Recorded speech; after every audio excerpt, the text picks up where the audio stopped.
પ્રેમ વ્યક્ત કરવો હોય તો આપ્યા વગર થતો નથી. આ રીતે સમજો કે માતા અને પિતા પ્રત્યે પ્રેમ વ્યક્ત કરવો હોય તો કેવી રીતે કરી શકાય.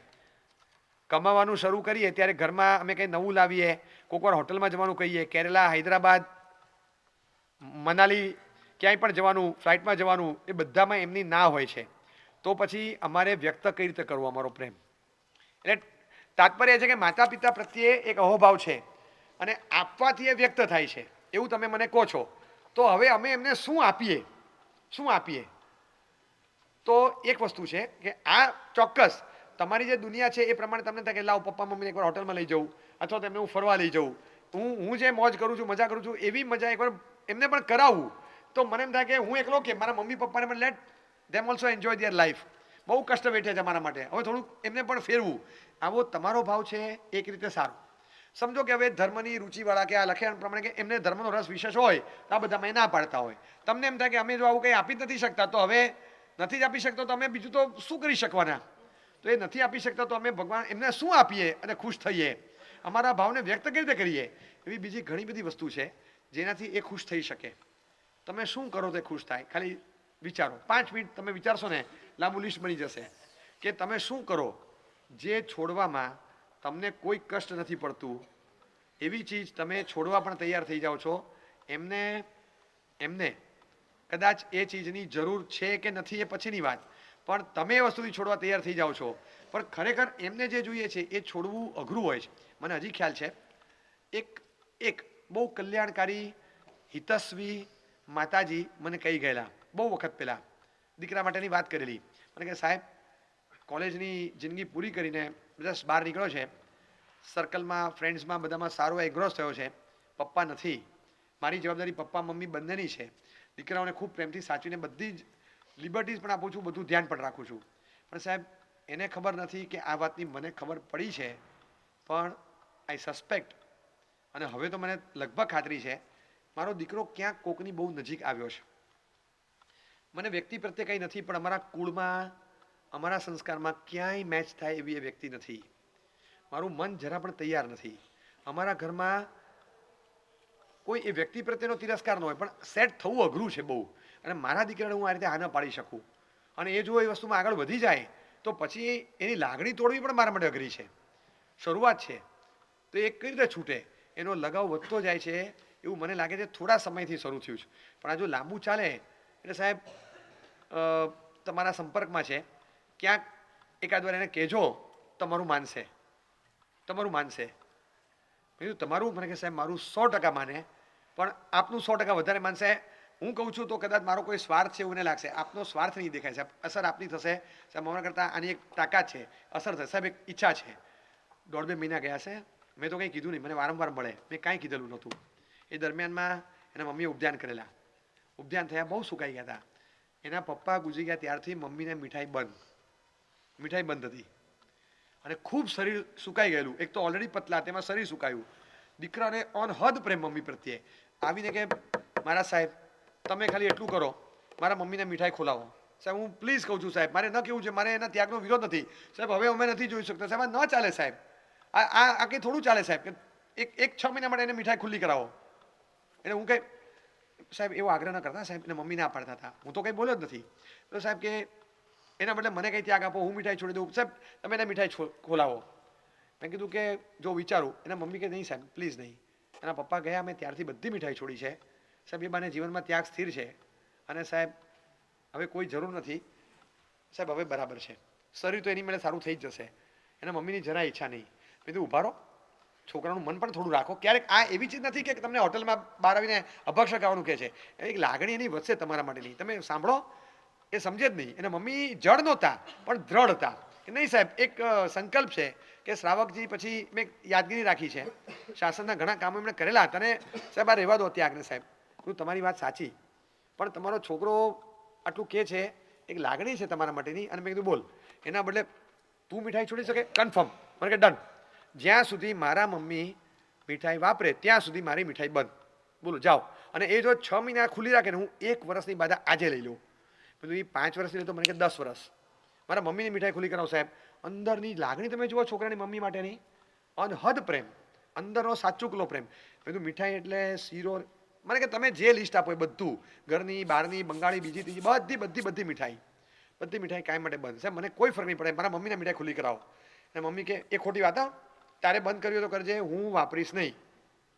મમ્મી પછી મારી સામે નહીં જોયું, એની સામે જોઈને સ્ટેટમેન્ટ આપી દીધું. કારણ કે મને આવું સ્ટેટમેન્ટ બ્લન્ટ ના આપી શકે, એ સીધું હું નહીં વાપરું, તું ગમે એટલું કહેવાનો હું હતો, પણ મને કહી ના શકે એટલે ત્યાં કહી દીધું.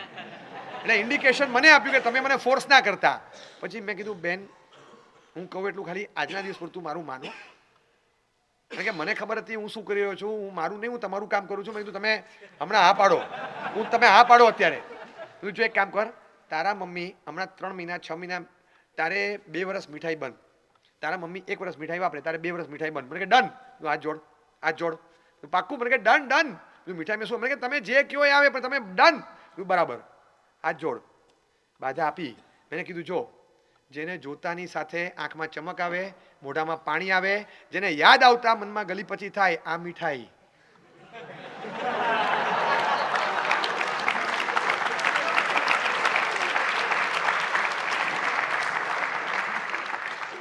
વિચારમાં ચડ્યો. મને કે એટલે તમે શું કહેવા માંગો છો? મને કે જે તું સમજ્યો ને એ જ. મેં કીધું એ જ, જે તું સમજ્યો અને આટલા બધા લોકો સમજી ગયા એ જ મીઠાઈ.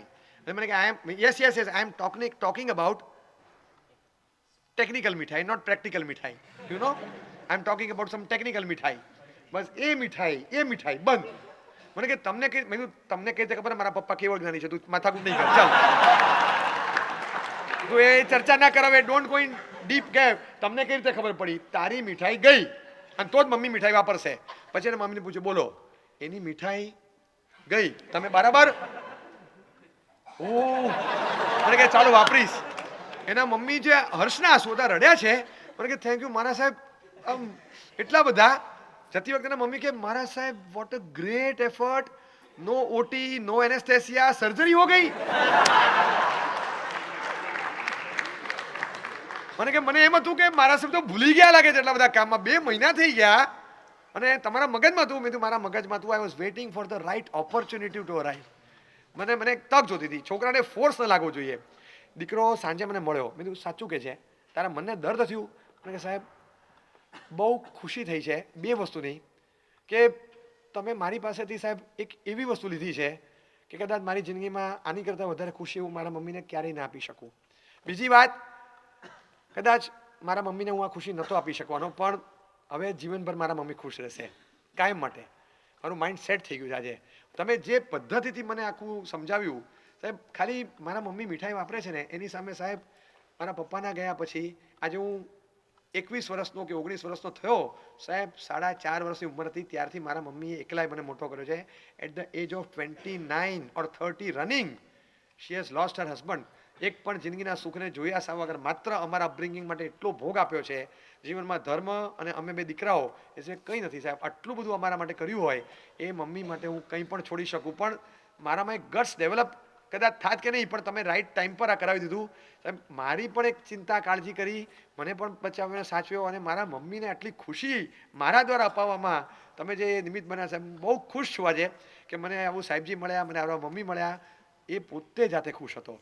આ એવું મમ્મી ખુશ, જેને છોડાવી એ ખુશ, જેનું છૂટી ગયું એ ખુશ, અને હું તો હતો જ ખુશ. બરાબર, વિન વિન વિન સિચ્યુએશન કહેવાય આને તો. અને વિન વિન વિન સિચ્યુએશન કહેવાય. અમે તો ક્યાંય નો વન ઇઝ ધ લૂઝર. બધી બાજુ 3 બાજુ આનંદ હતો. એટલે મમ્મી પપ્પાને ખુશી શેનાથી થાય?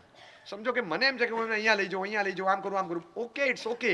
પણ મમ્મી પપ્પાને વાસ્તવમાં ખરેખર ખુશી શેનાથી થાય છે? આપણે વિચારીએ તો ખરા. જેનાથી એમને ખરેખર ખુશી થતી હોય આપણે એવું કંઈક કરીએ, આપણે એવું કંઈક છોડી દેશું એનાથી એમને આનંદ થશે. હું એવું કંઈક શરૂ કરીશ એનાથી આનંદ થશે. બેટા કંદમૂળ ન ખવાય. તું છે ને બધી બાબતમાં માથાજીક ના કર. તમને બટેટામાં જીવ દેખાય, મને નથી દેખાતો, અને મને સ્વાદ દેખાય છે, તો જે દેખાય એ ખાવું કે જેના દેખાય એને આગળ કરું. તું દરેક બાબતમાં આગ્રહ ન કર. મમ્મી પપ્પા કે છે પોટેટોસ બહાર પણ નહીં ખા, આપણા ઘરમાં કોઈ નથી ખાતા. ચલો બરાબર, તમને પોટેટામાં કે કાંદામાં જીવ નથી દેખાતા, મમ્મી પપ્પામાં દેખાય છે ને, એમાં તો લેબોરેટરી ટેસ્ટની જરૂર નથી. હવે આજે તમે પોટેટો ખાઓ તો એ જીવ તો દુઃખી થાય છે જેમાં તમને એપ્રુવલની જરૂર જ નથી, તમે સ્વીકારો છો. તો બટેટામાં જીવ છે માટે બટેટા નથી ખાતો એમ નહીં. અત્યારે પ્રાઇમરી સ્ટેજમાં એવું રાખો કે મમ્મી પપ્પામાં જીવ છે માટે હું બટેટા એટલે નથી ખાતો કે જો હું બટેટા ખાઉં તો બટેટાના જીવને શું થાય મને ખ્યાલ નથી આવતો, પણ આમાં જે જીવ છે એને દુઃખ થાય છે, માટે એ જીવને દુઃખ ન થાય માટે હું બટેટા નથી ખાતો. એ રીતે પણ તમે છોડી દો, કદાચ એમને એનાથી આનંદ થશે. તમે કોઈ બે વસ્તુ સારી શરૂ કરશો, એમની ખુશીનો પાર નથી. તમે કોઈ ખોટી વસ્તુ છોડી દેશો, એમની ખુશીનો પાર નથી. આપણા કલ્યાણ માટે કોઈ બે સ્વિચ કહેતા હોય અને આપણે કદાચ થોડું બાંધછોડ કરીને છોડી પણ દઈએ ને, એમની ખુશીનો પાર નથી. અંદરથી એમને ખુશી શેનાથી થશે જોઈ લઈએ. મોહવશ તમને ધર્મ પણ ન કરવા દે, ક્યાંક સારા બેકગ્રાઉન્ડમાં જવા પણ ન દે, એ એમની સમજણ નથી ધર્મની. એવા હોય અને તમને ક્યાંય સારા કામમાં કરવા જ ન દે, તો તમે કદાચ એ કામ કરશો ને તો એનાથી એમનું મૂલ્યાંકન વધારે સમજશો. એ વાતને છોડી દો. બાકીના સમયમાં જેનાથી આપણને નુકસાન થતું હોય પણ આપણું નુકસાન આપણે નથી જોઈ શકતા, તો આપણું નુકસાન એ જોઈને એક મનમાં આપણા પ્રત્યેની લાગણી કાળજી લાવીને આપણને કંઈક કહેતા હોય તો ક્યારે પણ છે ને તારે આમ નહીં કરવાનું. કેટલા વાગ્યા? ચાલ મોબાઈલ મૂકી દે, હવે 11:30 સુધી મોબાઈલ ચાલુ ન હોય, મૂકી દે. મમ્મી આખો દિવસ મોબાઈલ મૂક વાત કર્યા કરે. શું છે? Never catch the words, feel the concern behind the words. આ એક કોમન કન્સેપ્ટ છે. જ્યારે પણ મમ્મી પપ્પા કંઈ કહેતા હોય ને ત્યારે never catch the words, feel the concern behind the words. એ ખાલી કહેતા હોય છે ત્યારે મને રાત્રે આટલા મોડે સુધી બહાર નહીં જવાનું. તને તારા છોકરા પર વિશ્વાસ નથી? અરે છોકરા પર વિશ્વાસ છે, પણ વાતાવરણ પર થોડો વધારે વિશ્વાસ છે. એ મારા છોકરાને બગાડી શકે એમ છે, એટલે મમ્મી ના પાડતા હોય. તો આજે આપણે એ આપણા સુખના વિરોધી થોડા છે, પણ કંઈક કહી રહ્યા છે તો રિસ્ટ્રિક્ટિવ કે રિસ્ટ્રિક્શન માટેના શબ્દો છે ને, don't catch the words, feel the concern behind the words. એમની કન્સર્ન શું છે? હજારો લાખો લોકો છે, એમાં મને ટોકનાર એક છે, કારણ કે મારે સાથે કન્સર્ન એમને છે, બાકી હજારો લાખોને ક્યાં કોઈ પડી છે. તો મારું નસીબ છે. It is not an obstacle in your life, it is the purpose of your life and it is a privilege of your life કે તમારી લાઈફમાં નો સ્પોકિંગ કરીને કોક કદાચ એકવાર હ્યુમિલિએશન વેઠીને પણ વચ્ચે આવે છે ટોક કરવા માટે, તો feel it is the privilege in my life કે મારી લાઈફમાં કોઈકને રસ પડે છે. બાકી મારી લાઈફમાં કોને રસ પડે મારા સિવાય? તો શું કરવા એમને રસ પડે? એટલે મારી લાઈફમાં કોઈ રસ લે છે તો મને આનંદ થવો જોઈએ. આ રીતે મને કંઈક કહેતા હોય તો હું શું કરું તો એમને આનંદ થાય, એ કરો. આપણાથી એમનું નામ ઉજાગર થાય. આપણી તો પરંપરા છે. આજે એક પરંપરા છે મિલિન્ડા ગેટ્સ ફાઉન્ડેશન, બરાબર? બિલ ગેટ્સ જેટલી ચેરિટી કરે મિલિન્ડા ગેટ્સ ફાઉન્ડેશનના નામે થતી હોય, તો એનું એને પત્નીનું નામ એ ફાઉન્ડેશન નામે થતું હોય. આપણે તો એ પરંપરા છે કે દીકરો દાન આપે ને માતા પિતાનું નામ મૂકે, તકતી મૂકે, બેનર મૂકે, માતા પિતાના નામે સુકૃત થાય. હું કેમ કહું એવો પુણ્યશાળી ન બનું કે મારા મમ્મી પપ્પાના નામે ઉપાશ્રયો હોય, મારા મમ્મી પપ્પાના નામે વ્યાખ્યાન હોલ હોય, મારા મમ્મી પપ્પાના નામે કોઈ વ્યાખ્યાની પાઠ શોભતી હોય જેની પર મહાત્મા વ્યાખ્યાન આપે, મારા મમ્મી પપ્પાના નામે એક બેનર લાગે ને એના નામે ત્યાં નવપદની ઓળી થતી હોય, આખી 9 દિવસની આંબેલ થતી હોય. આજે દીકરાઓ કમાય છે અને દીકરાઓ સરસ મજાનું સુકૃત કરે છે. એ દીકરાઓ સુકૃત કરતા હોય ને કેવું મજાનું સરસ મમ્મી પપ્પાનું નામ મૂક્યું હોય. જીવનભર યાદ રહે કે આટલા બધા લોકો ધર્મ પામે છે, તો એ આ નામ છે ને બધાને મોઢે થઈ જવું જોઈએ. એ દીકરાને છે આજે મારા મમ્મી પપ્પાએ અમને મોટા કર્યા છે, તો લાવ મારા મમ્મી પપ્પાના નામે સરસ સુકૃત કરી દઉં. તો આજે દરેક મમ્મી પપ્પાના નામની સાથે આવા 4 ચાંદ ચડે એવો યશ જોડવાનો લાભ પણ આપણને મળે છે. કદાચ આપણી તાકાત હોય તો આપણે એ આપીએ.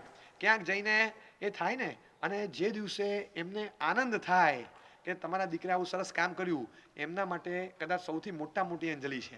જીવતા હોય ત્યારે પણ એમને ખુશી આપવાનો એક પ્રકાર છે. તમને જે ગમ્યું એમ કર્યું, તમને જે ગમ્યું એમ કરી દીધું. એલેક્ઝાન્ડર ડુમા હતા, ફ્રેન્ચ કલાકાર, બહુ મજાનો કલાકાર, પણ એ કલાકાર પોતાના પ્રીમિયર શોમાં જતો હતો.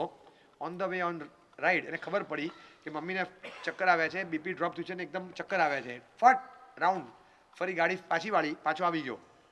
મમ્મીની સાથે ને સાથે રહ્યો. 3-4 કલાક થયા. મમ્મી પાછા સાંજે રિકવર થઈ ગયા, ભાનમાં આવ્યા. બેક ટુ નોર્મલ થતા 4 કલાક લાગ્યા. અચાનક બેક ટુ નોર્મલ થતા જ ઓહ યુ આર હિયર, ઓ નો 7 વાગી ગયા, your premier show is over, તું નહીં ગયો? અરે રે કેમ આવા ટાઈમે મને આવું થયું, તું કેમ પાછો આવ્યો? પણ તારો પ્રીમિયર શો છોડીને તારે પાછા અવાય? મમ્મીનો એટલો જીવ બળ્યો કે મારા છોકરાનો પ્રીમિયર શો અને ત્યાં એ હાજર ન રહ્યો. અરે રે કેમ આ ટાઈમે મારી તબિયત બગડી, અને બગડી તો બગડી પણ મને ક્યાં કંઈ થયું, તું પાછો કેમ આવ્યો? મમ્મીનો જીવ બળતો હતો કે મારો છોકરો એનો પ્રીમિયર શો છોડીને પાછો કેમ આવ્યો. ત્યારે કહે છે mom it's okay, that was my premiere show, this was my prime show.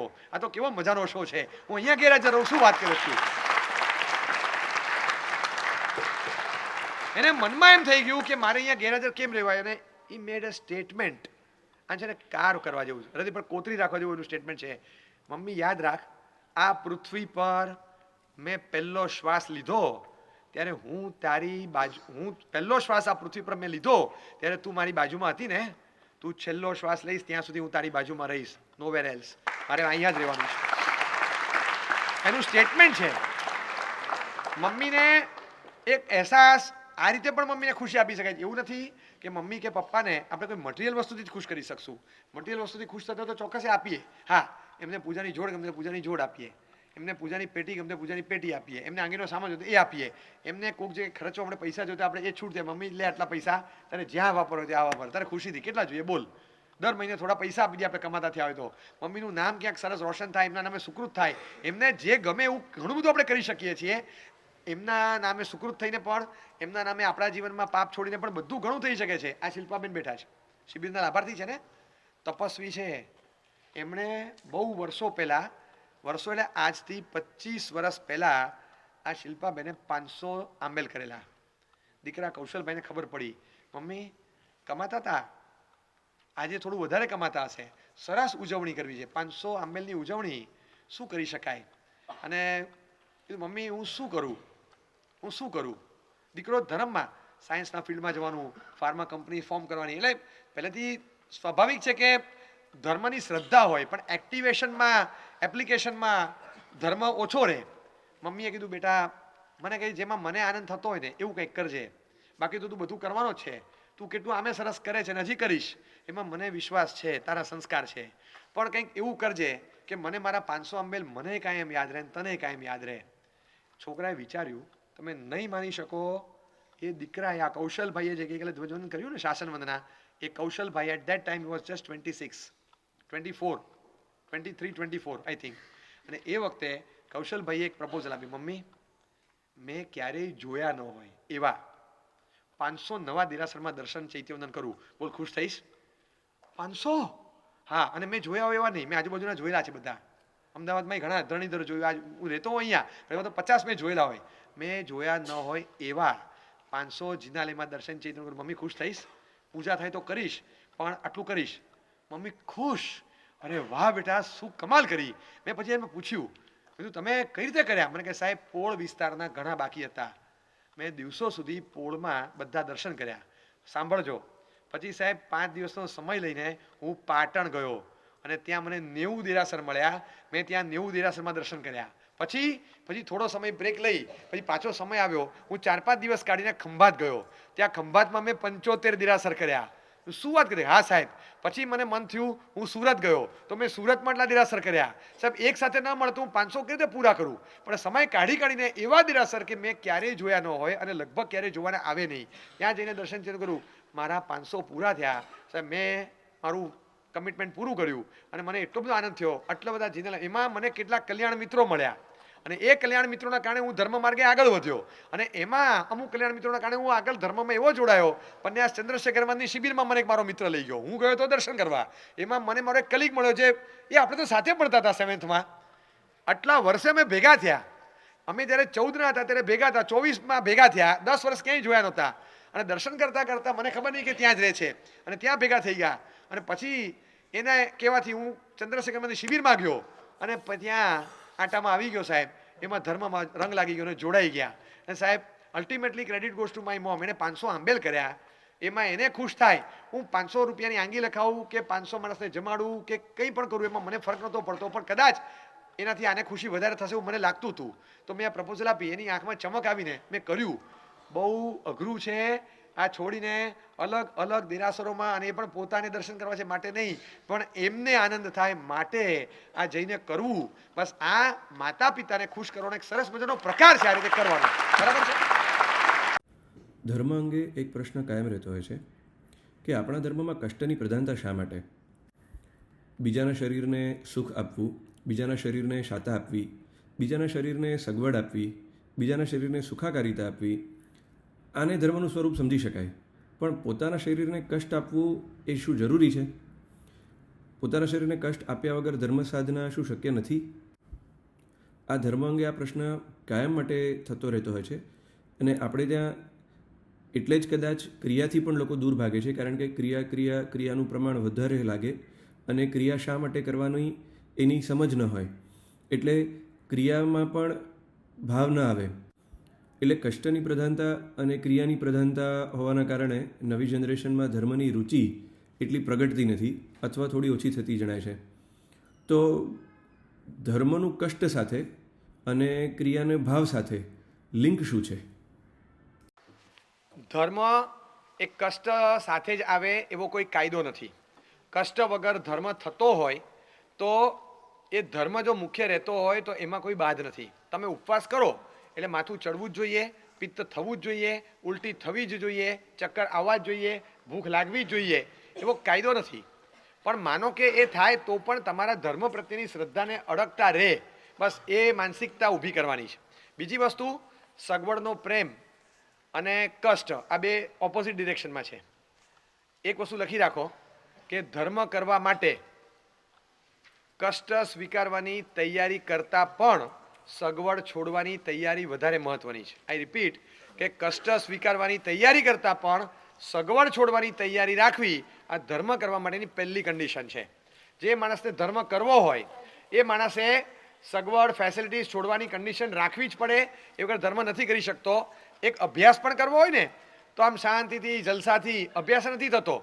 સંસ્કૃતમાં બહુ સરસ સુભાષિત છે, સુખાર્થિનઃ કુતો વિદ્યા વિદ્યાર્થિનઃ કુતઃ સુખમ. વિદ્યાર્થી હોય એને સુખ શેનું, અને સુખનો અર્થી હોય એને વિદ્યા શેની. એટલે એ ન બની શકે. એટલે તમે જો વિદ્યા મેળવવા માગો છો, તમારે રાતના ઉજાગરા, સવારના વહેલા જાગવાનું, ભણવાનું, સ્ટ્રેસ બેર કરવાનો, જાડા ચોપડા ઉપાડવાના, એને બરાબર પાકા કરવાના, આ સબ્જેક્ટ્સ કવર કરવાના, પોર્શન કવર કરવાનું. 2-3 એટેમ્પ્ટમાં ક્લિયર ના થાય તો કન્સિસ્ટન્ટલી તમારે ઝીલ ટકાવી અને ફરી પાછું એટેમ્પ્ટ આપીને રીએટેમ્પ્ટ આપીને ક્લિયર કરવાનો આ તાકાત અંદર રાખવી જ પડે. ત્યારે વિદ્યાર્થી અવસ્થામાંથી ઉત્તીર્ણ થવાય છે. એવી જ સાધક અવસ્થા છે. એક સ્પોર્ટ્સનો દાખલો લઈએ. અમે કીધું સ્પોર્ટ્સ રમવા હોય, કષ્ટ વગર ક્યાં સ્પોર્ટ્સ રમી શકો છો? ફૂટબોલ રમનારા ઇન્જર્ડ થાય છે, ટેનિસ રમનારા ઇન્જર્ડ થાય છે, ક્રિકેટ રમનારા ઇન્જર્ડ થાય છે, બોક્સિંગ રેસલિંગની તો વાત જ નથી કરતા આપણે, પણ આ બધામાં ઇન્જર્ડ થાય છે. ક્યારેક એવું બની શકે કે એના ભયથી કોઈ જો છોડી દે. કષ્ટનું સ્વરૂપ એ સ્પોર્ટ્સનું સ્વરૂપ છે. કષ્ટ એ સ્પોર્ટ્સનું સ્વરૂપ છે. તમે કષ્ટ કાઢી નાખો તો સ્પોર્ટ્સ જેવું કંઈ રહેતું જ નથી. એટલે કષ્ટને કાઢ્યા પછી સ્પોર્ટ્સ રહેતો નથી. આખી જાત ઢસડવી પડે, હાથ પગ છોલવા પડે, બધું જ થતું હોય છે. એક કેચ પકડવા ગયા એમાં આંગળી વળી ગઈ તો અંગૂઠો ભાંગી જાય. એક કેચ પકડવા ગયા અને ઉપરથી પડ્યા એમાં પગ ભાંગી ગયો તો કેન વિલિયમસનને આખી સિઝન આઈપીએલમાંથી બહાર રહેવું પડ્યું હતું.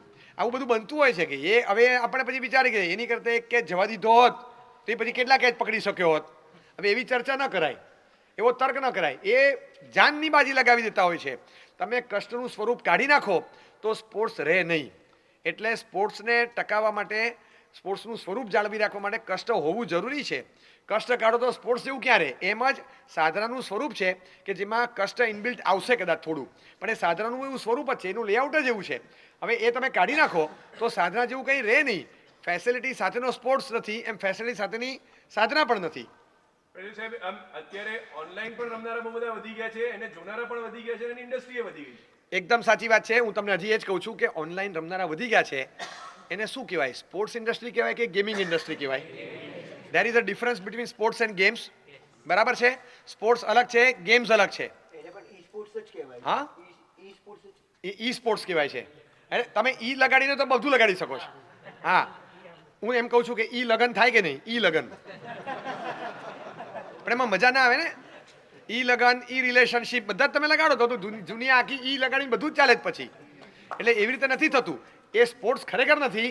સ્પોર્ટ્સ એ છે જે ઢસડવાથી, ઘસડવાથી ને રગડાવાથી થતું હોય. એ તો થાય જ. સ્પોર્ટ્સ સવારથી સાંજ તમે રમો અને તમારા કપડાં મેલા ના થાય. શું તમે સ્પોર્ટ્સ રમ્યા? ધૂળધાણી થઈ જાય. સવારથી તમારે મસાજ કરવું પડે ને, પગને ગોટલા ઉતારવા પડે ને, હાથ પગ સરખા કરવા પડે ને, કેટલું કરતા હોય છે આ લોકો. ફિટનેસ ટકાવવા માટે ખાલી યોયો ટેસ્ટ આપે છે. તમે જો ભૂકા કાઢીને કેવી ટેસ્ટ હોય છે. એ ટેસ્ટ આપી કઈ સહેલી વાત નથી. એવી રીતે શરીરને કષ્ટ આપીને સ્પોર્ટ્સ શક્ય જ નથી. અને જે છે એ ઇન્ડસ્ટ્રી વધી છે ને, એ કેવી રીતે વધી? સ્પોર્ટ્સની રુચિ છે પણ કષ્ટની રુચિ નથી. શરીરને પંપાળતા સ્પોર્ટ્સ રમવું છે એવા કોઈ નબીરાના મગજમાંથી આ ઇન્ડોર ગેમ્સ તૈયાર થઈ. ઇન્ડોર ગેમ્સ આવી ગઈ તો ચલો ઇન્ડોર ગેમ્સ ચાલી, એની ઇન્ડસ્ટ્રી મોટી થઈ, બધું ચાલુ થયું, પણ that is a game. A gaming zone છે. એ એ સ્પોર્ટ્સ નથી. સ્પોર્ટ્સ માટે તમારે મોટા મેદાન, હાથ પગ ઘસવાની તૈયારી, તત્પરતા, ફિઝિકલ ફિટનેસ બધું જોઈએ. ઇન્ડોર ગેમ્સ તો 85 વર્ષે રમી શકાય છે. એમાં કયા તમારે ફિઝિકલ ફિટનેસની સાથે લેવા દેવા છે? પથારીમાં સુતા રમી શકાય છે. આંગળીના ટેરવે રમવું છે ને, એમાં ક્યાં કંઈ જરૂરી છે? એટલે આ જે રમીએ સ્પોર્ટ્સમાં, જે પાવર, ફિઝિકલ સ્ટ્રેન્થ, કમિટમેન્ટ, શરીરની બેપરવાહી, જનૂન સ્પોર્ટ્સ માટેનું, અને એ જે થ્રિલ આવે એ આમાં ના આવી શકે. તમે એક વસ્તુ સમજી રાખો કે ગમે તેવી ગેમમાં તમે જે રીતે જીતો ત્યારે એ થ્રિલ નહીં થાય કે જે થ્રિલ લાસ્ટ ઓવરમાં સૂર્યકુમારે કેચ પકડીને T20નો વર્લ્ડ કપ જીતાડ્યો ત્યારે જે થ્રિલ થઈ ને, એવી થ્રિલ ક્યારે નહીં થાય. હવે એ તમે 25 વાર જોયું હોય તો તમને ખબર હોય કે કેવી જાનની બાજી લગાવવી પડે, કેવું ચોકસાઈ રાખવી પડે, શું એક્યુરસી રાખવી પડે. 1 ઇંચ આમથી આમ ન થવાય. જે સમયે બોલ હાથમાંથી ઉડી જવો જોઈએ ઉડી જ જવો જોઈએ, અને પાછો આવવો જ જોઈએ તો આવવો જ જોઈએ. તો એ જમ્પ આમ મારવાનો અને પાછો આમ મારવાનો, આ બધું ફિઝિકલ ગેમ છે. આ તમે ઇન્ડોર રમો ને, એમાં હાર જીત કદાચ થઈ શકે, પણ તમને આ થ્રિલનો અનુભવ પણ નહીં થાય. જે સ્પોર્ટ્સનું સ્વરૂપ અને લક્ષણ છે. સ્પોર્ટ્સની સાથે કષ્ટ આવશે જ, એ તૈયારી રાખવાની. અને જો કષ્ટ વગરનો સ્પોર્ટ્સ તમે ડિઝાઇન કરશો તો it will be a game and not a sport. Sport અલગ છે, ગેમ અલગ છે. એવી રીતે સાધના કષ્ટ સાધ્ય રહેશે. કષ્ટને અને સાધનાને લેવા દેવા છે, એ સાથે જ રહેશે. ઉપવાસ નથી કરતા, કષ્ટ નથી કરતા, ખમાસણ નથી આપવા, જાત્રા કરવા, દાદરા નથી ચડવા, કશું નથી કરવું, એમને બેઠા રહીએ અને બધું થઈ જતું હોય તો એ સાધના નહીં થાય. તમારી એક સારા કાર્યમાં ટાઈમપાસ તમે કરી દીધો, પણ તમારે સાધના માટે કષ્ટ જરૂરી છે. એનું કારણ કે શરીરની મમતા પોસીને આટલા પાપ કર્યા છે, તો શરીરની મમતા છોડવી એ સાધનાનું એક ફળ છે. માત્ર સારો ભાવ જનરેટ કરવો, મોક્ષની તલબ, સદગતિની ઈચ્છા એટલું જ માત્ર નથી. જૂનું જે ખોટું પોષેલું છે એને તોડવાનું પણ છે. કલર કરવો એટલે શું? કલર કરવો એટલે પીછી મારવી એ કલર કરવો કહેવાય. જૂનો કલર ઉખેડવો એ પણ કલર કરવો જ કહેવાય. જૂનો કલર પહેલાં ઉખેડવો પડે, અને કોઈ પણ કલર કામવાળાને પૂછો કે જૂનો કલર ઉખેડવામાં મહેનત વધારે પડે, પીછી મારવામાં એને હાથ ન દુખે, એ કાચ પેપર ઘસવામાં હાથ દુખે. કાચ પેપર ઘસીને થાકી જાય, કારણ કે તેલ નાખ્યું હોય, એ ટેકો દીધો, એના ધાબા પડ્યા. કોઈક વાર આમ પગ દિવાલે લગાડીને સૂતા હોઈએ, દિવાલ પર પગ મૂકીને, એના ધાબા પડ્યા. કોઈકને મન થાય તો નાકમાંથી બધું કાઢી કાઢીને આમ દિવાલ પર ચોપડતો હોય, એના ડાઘા પડ્યા. હવે આવા કોઈક વળી 3 લીટી ચિત્રીને સ્ટમ્પ્સ બનાવીને છોકરાઓ ઘરમાં ક્રિકેટ રમતા હોય, એના ડાઘા પડ્યા. એટલે તમારું તો મન થાય તમે ગમે તે કરી નાખો, અને તમે કેનવાસ સમજીને દિવાલ ચિત્રી નાખો, પપ્પા મમ્મી ભડકે પછી. અને પછી જ્યારે કલર કરવાનો આવે ને, ત્યારે એ કલર કામ કરનારને કાચ પેપર લઈને ઘસ કરવું પડે. આ જૂના ધાબા નીકળે નહીં, તો એની ઉપર તમે નવી પીછી મારો, એ બેકડ્રોપમાંથી તમને દેખાશે કે આ જો આ દેખાય છે, અહીંયા આગળ એ માણસે માથું ટેક્યું હતું, જો આ તેલનો ધબ્બો દેખાય, જો એ દેખાશે. એટલે જૂનું ઘસવું જ પડે છે. એટલે સાધના માત્ર સારા ભાવ સાથે જોડાવામાં નથી, ખોટા ભાવથી જાતને છોડાવવું એ પણ એક સાધનાનું ફળ છે. અને પછી છોડવાનું પછી જોડવાનું છે. જ્યાં સુધી તમે અહીંથી ન નીકળો ત્યાં સુધી આ જોગ્રાફિકલી છે ને ડ્યુઅલ સિટીઝનશીપ મળે છે, પણ સ્પિરિચ્યુઅલી ડ્યુઅલ સિટીઝનશીપ ના મળે. હું શરીરનો પણ છું અને આત્માનો પણ છું. આત્માનો છું તો આત્માનો છું, શરીરનો છું તો શરીરનો છું. એ થઈ શકે. તો શરીરના રહીને આપણે આત્માના ન થઈ શકાય કે થઈ શકાય એઝ અ વિઝિટર. તમે જેમ વિઝા પાસપોર્ટ લઈને અમેરિકા જઈને પાછા આવ્યા, બસ એ ટિકિટ મળે, ત્યાં રહેવા માટે તમને પરમિશન ના મળે. બસ એવી રીતે એઝ અ વિઝિટર થોડા સમય માટે આત્માના થઈને પાછા શરીરના થઈ ગયા. પણ મૂળભૂત આત્માના થવું હોય તો કષ્ટ વેઠવાની, શરીરની સાથે કષ્ટની સાધના કરવાની તૈયારી રાખવી પડે. જેમ સ્પોર્ટ્સનું આ સ્વરૂપ છે એમ સાધનાનું સ્વરૂપ છે. એટલે એમાં ડરવાનું ન હોય.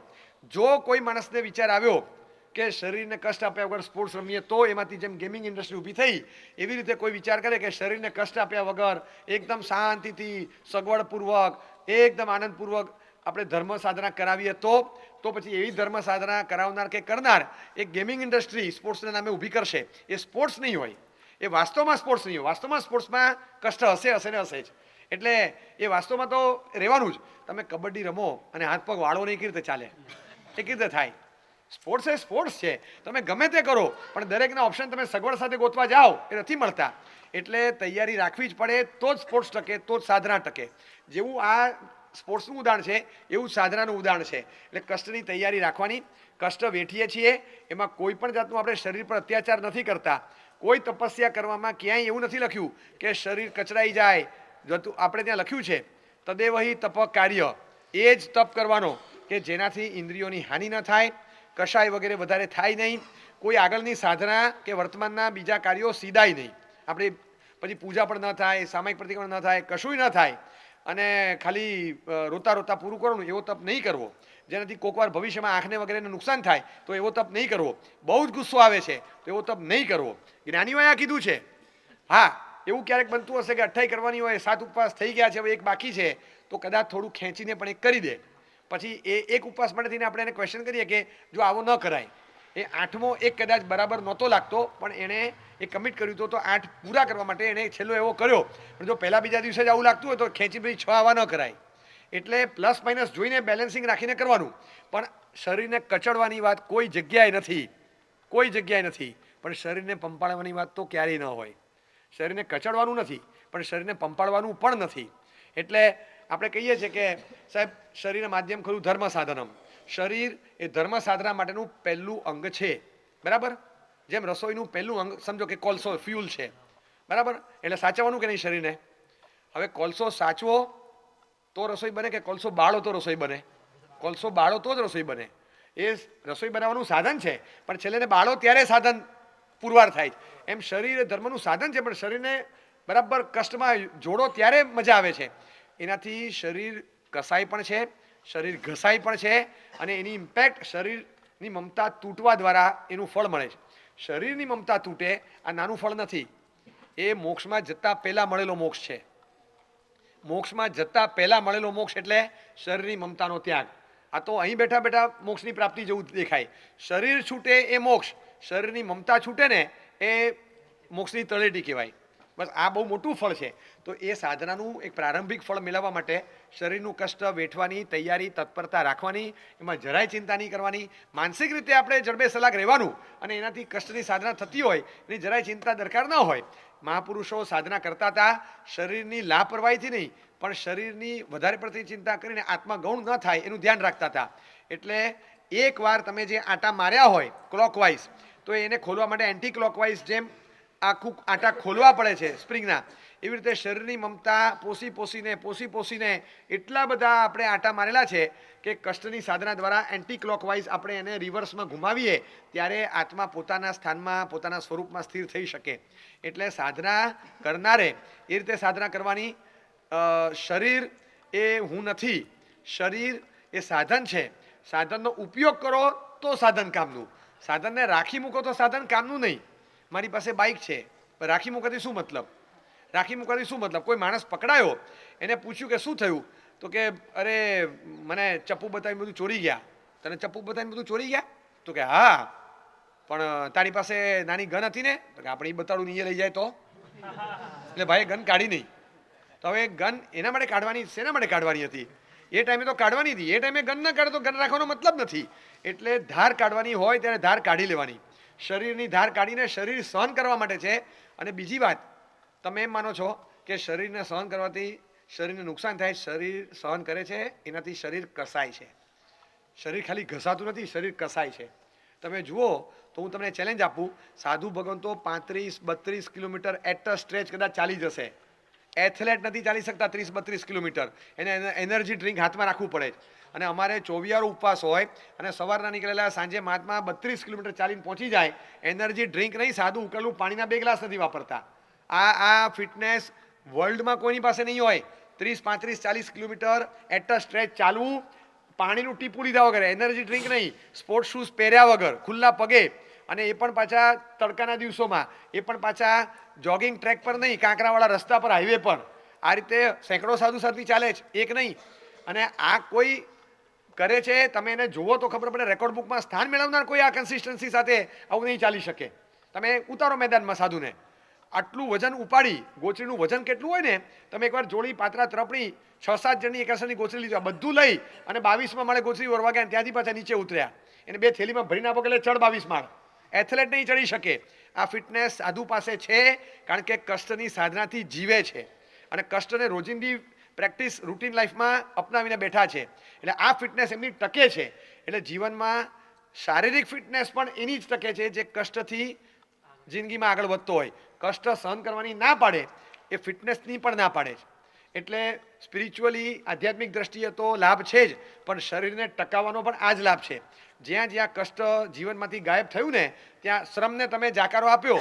કુદરતી રીતે જીવનમાં ગોઠવાયેલો શ્રમ હતો, એ શ્રમને બાકાત કર્યો એટલે કૃત્રિમ શ્રમ, આર્ટિફિશિયલ લેબર શરૂ થયું.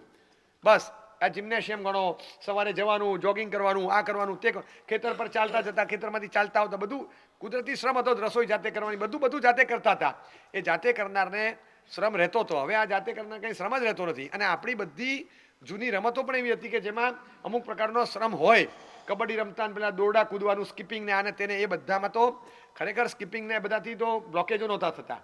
આજની તારીખમાં પણ બધા સ્વીકારે છે સ્કીપિંગ કરે એટલે આમ થયા કરે. હવે પેન તમે આમ કરો, આ માણસ આમ થાય છે સ્કીપિંગમાં. બસ એટલે ઉપર નીચે થાય એટલે આ હલે એટલે બ્લોકેજ ખુલી જાય વચ્ચેથી. તો આ તો સિસ્ટમેટિક વ્યાયામ છે આખો. તો આ કુદરતી રીતે જે શ્રમ હતો એ શ્રમ ગયો અને એની જગ્યાએ પછી ધીમે ધીમે ચરબી અને ચરબીની સારે રોગો શરીરમાં જમા થતા ગયા. એટલે જેટલું કષ્ટ સહન કરીએ છીએ એ કષ્ટ શરીરની માટે એક પ્રકારની તાકાત આપનારું, શરીરને ફિટ રાખનારું, શરીરને ટકાવવાનું અને શરીરને જાળવવાનું કામ કરી આપે છે. બીજી બાજુ આત્માની સાથે સાધના કરનારને જોડાણ મળે છે. એટલે જે રીતે કષ્ટ સહન કરવાનું આવે તો એને છોડીને સાધના ન થાય. તમે એને છોડીને કષ્ટ વગર સગવડ સાથેની સાધનાનો ઢાંચો તૈયાર કરો તો પછી એ સ્પોર્ટ્સ નહીં હોય, એ ગેમ હશે. એ સાધના નહીં હોય, સાધનાના નામે બીજું કંઈક હશે. ખરી સાધના એ છે કે શુભ ભાવ જનરેટ થાય, એમ શરીરની સાથે મમતાનો ભાવ જે જોડાયો છે ને એ તૂટે. દેહની મમતા તૂટે એ સાધનાનું પહેલું ફળ છે. આત્માનું સ્વરૂપ આમ અંદરથી પ્રગટ થાય અને ત્યાં મન જોડાય. પણ આ તો તૂટવું જોઈએ ને. જ્યાં સુધી તમે અહીંથી નીકળતા નથી ત્યાં સુધી અહીંથી ચોંટતા પણ નથી બીજી કોઈ જગ્યાએ. એટલે એકવાર અહીંથી નીકળવું જરૂરી છે. એટલે સાધના કરનારે ક્યારે પણ ડરવું નહીં અને કષ્ટની સાધનાથી ગભરાવું નહીં.